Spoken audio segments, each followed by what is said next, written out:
So I have the privilege of having a conversation with Andrew Kingsnorth, and many of you would instantly recognize that name. So here is asking this man what he has to offer the rest of you. So, Andrew, tell us something about your career as a surgeon. Thank you. I took up abdominal wall reconstruction. At that time, it was very much a very small specialty, but I built up over the years a large clinical practice, and it really was my major interest by the time I'd retired. Where were you based?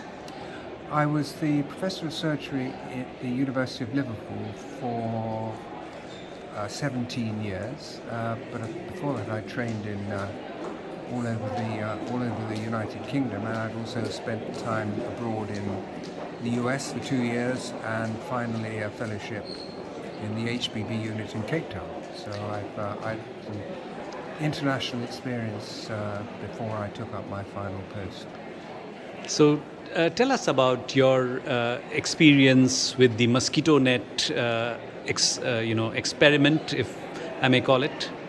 Yes, that was a very integral part of the Hernia International charity that I run now.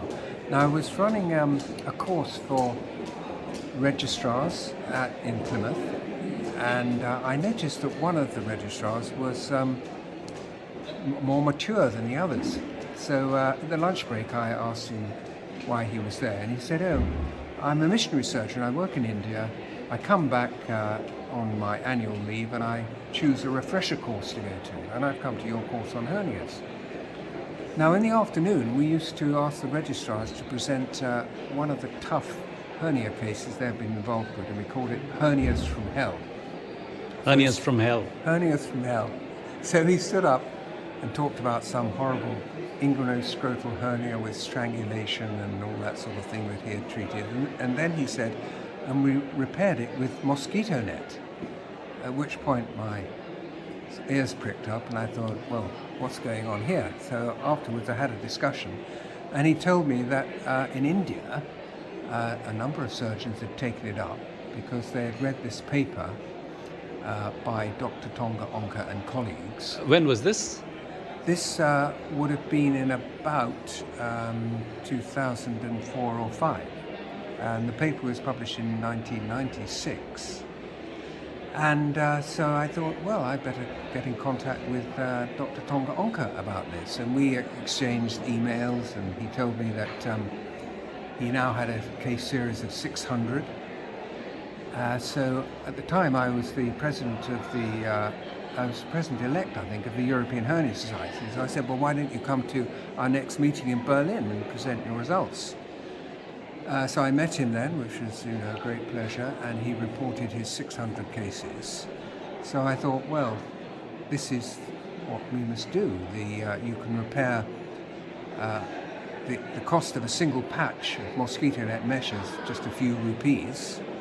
So if we can work out how to sterilize it and package it properly, we can take it out on our charitable missions. So we started doing that, but I also had a research fellow at the university who went through all the things that Dr. Tonga Onka had done, because he had taken it to the automotive research of India to look at the material characteristics of the mosquito net. So we repeated those studies in the university. We found it was as good as, and sometimes better, than commercial meshes, and we've done about 20,000 inguinal hernia repairs with it. Wow, incredible. Yes. The problem is it won't become a generalized tool for surgeons because of the regulatory authorities that need a lot more evidence than you can use if you're using it in a low-income country.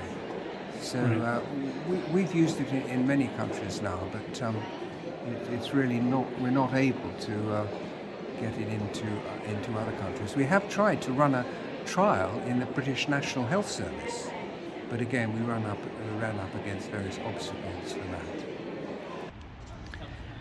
So, Andrew, apart from your interest in inguinal hernias, you've also been doing component separations. Is that it?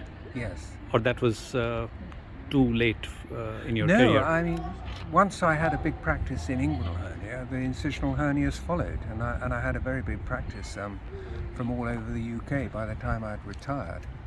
And I was one of the first people in the UK to start using abdominal wall reconstruction component separation. And there's a slight side story to that, because I actually refined my Ramirez operation in Moscow, and I'd been operating in Russia for a week or so, and I met a surgeon who actually worked in a department of abdominal wall reconstruction. That's many years ago.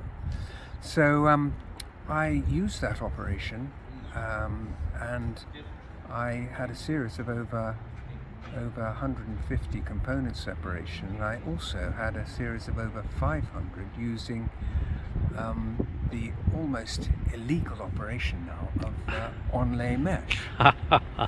Illegal? Yeah, well, I know the European Hernia Society is strongly against it and won't put it in its guidelines. I know the Americans now don't like onlay, but if you obey certain basic rules about trying to combat the eventuality of seromas, and if they do arise, you treat them carefully, you can get away with a very small wound complication rate, and certainly the infection rate is no greater, and the recurrence rate is exceptionally good. Even in complex hernias? Even in very complex, even hernias with fistulas. I got quite a large percentage of my patients came with infected mesh, they came with fistulas. You can do all these with an onlay. And how did you fix your meshes? Yes, so what I did was, after component separation, for instance, I attached it to the outer external oblique that's been divided. And so it's quite a wide area, but you never need more than about 5 to 10 centimeters overlap. So you don't need what I call mesh overkill with an onlay. Sometimes I see that people are using other methods of component separation, use enormous areas of mesh, and it's certainly not necessary to use that width of onlay mesh. I used a non-absorbable stitch with a continuous suture all the way around to suture it in place, and sometimes I will put some reinforcing stitches to the midline abdominal wall closure. Now, the thing you do get with onlay technique is, after the component separation, in most cases it is possible to close the incision with the small bite closure.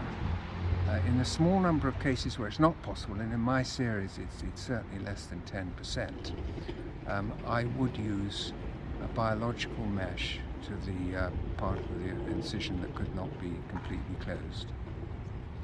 All right. Thank you very much, Andrew Kingsnorth. It's been an absolute pleasure talking to you. So here is image for the records. This is EHS Copenhagen, 13th of October 2021.